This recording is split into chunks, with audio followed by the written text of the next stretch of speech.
Salut, c'est moi Alejandro. Ici juste pour vous expliquer un peu c'est quoi notre jeu Vengeance et Vertu qu'on a complété. Euh, Dans le fond, juste pour commencer, juste un rappel des coéquipiers. Qui a fait les jeux?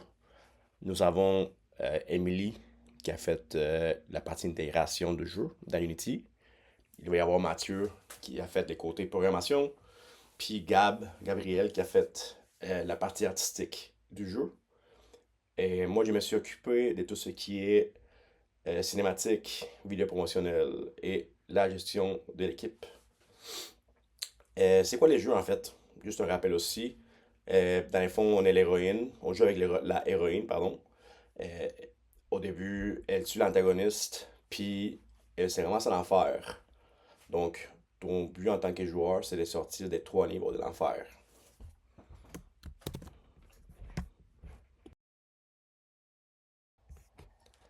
Alors, on va parler maintenant de la cinématique.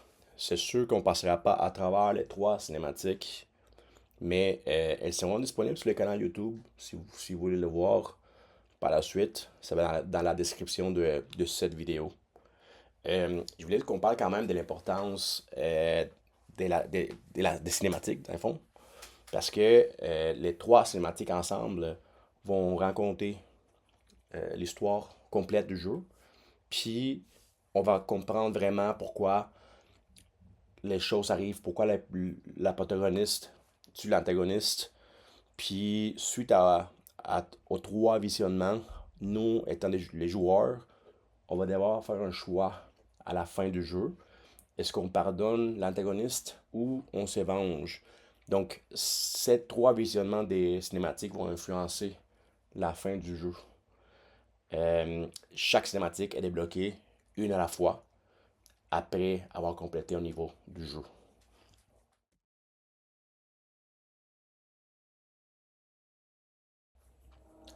Donc, voici la scène d'intro. On l'a amélioré comparativement au Sprint 2, bien évidemment. On peut avoir accès au contrôle à partir ici, les volumes, les tout. Comme ça, on peut comprendre comment jouer. Puis, on a mis une musique ambiance un peu quand même cute là, qui va avec les moods du jeu. Du moment qu'on fait commencer, la cinématique 1 embarque, puis on n'a pas le choix à l'écouter. Mais, pas aujourd'hui. Et on arrive au niveau 1, après la cinématique. Euh, Premièrement, pourquoi les couleurs? On a les violets. C'est la couleur dominante de ce niveau. Juste pour représenter la souffrance. C'est une couleur qui représente la souffrance. Puis on a aussi les rouges qui est avec les personnages principaux. Puis les rouges représentent la vengeance. Donc on cherche à se venger. Right? Et ensuite on a quelques particules. On a mis des lumières un peu partout pour rendre ça un peu creepy, je dirais. On peut sauter, on peut dash, on peut attaquer.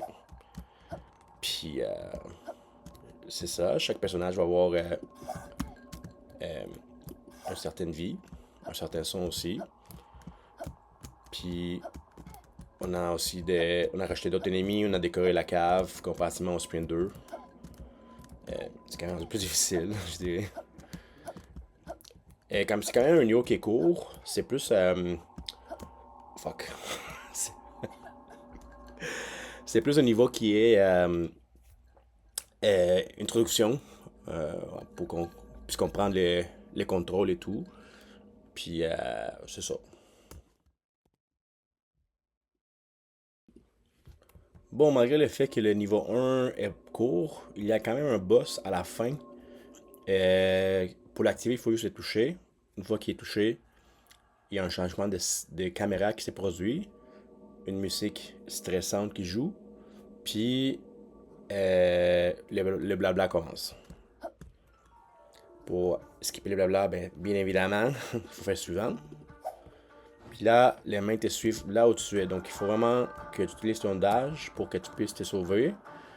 Puis, à un moment donné, les mains vont arrêter, puis c'est là que tu peux les frapper. Tu vois, ici. si t'es pas si pire, en temps normal, fuck. En temps normal, après 2 coups, là, tu pètes les mains. Une fois que la main est pétée, la vie apparaît. Puis, on peut aller chercher, puis activer les prochaines mains. Puis, le but, c'est de les sauter. Puis, c'est le même principe. À un moment donné, ça va arrêter. Puis, tu vas pouvoir les frapper. Fuck. Je sais pas c'est quand, mais ça va arriver un jour. Là. Puis là, tu peux les péter, mais c'est vraiment par main. Puis une fois que tu pètes les mains, ben tu passes au prochain niveau. Bien sûr, il y a la cinématique qui débarque.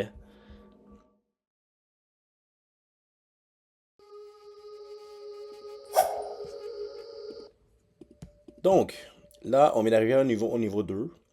On vient de voir la cinématique 2, donc on comprend un peu plus l'histoire. Et juste en débarquant au niveau 2, on s'est fait annoncer qu'on a des nouveaux pouvoirs. Donc le double jump et le smash pound pour casser des plateformes. Ici, les couleurs sont plutôt bleues. C'est une étape du pardon, toujours, c'est l'empathie. Donc c'est le bleu qui va dominer ces niveaux-ci. Particules semblables au premier niveau, musique semblable au premier niveau également. Et dans ce cas, certains champignons sont lumineux. Pour ces niveaux, il n'y a pas vraiment de boss en tant que tel. Mais c'est quand même rempli de petits ennemis un peu partout. Puis il faut trouver la sortie. Il y a aussi l'acide qui nous fait mal aussi. Donc il faut faire attention. Oh fuck. Bon. Puis c'est ça. Donc il faut trouver la sortie qui va nous amener au prochain niveau. Ça peut être un peu long. Donc c'est pour ça qu'il n'y a pas vraiment de boss.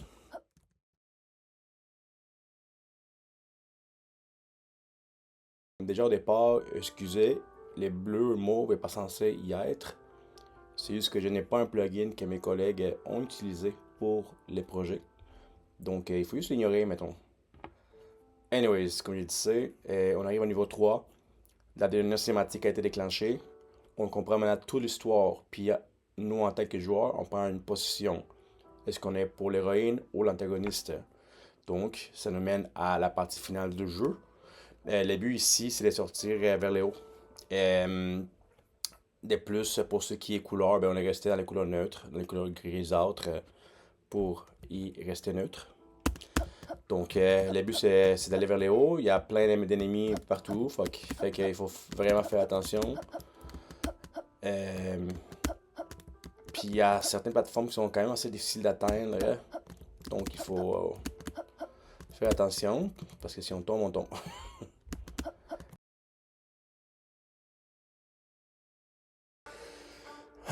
Donc, on arrive à la fin, à la scène finale. Avec les boss finales. L'antagoniste est à droite.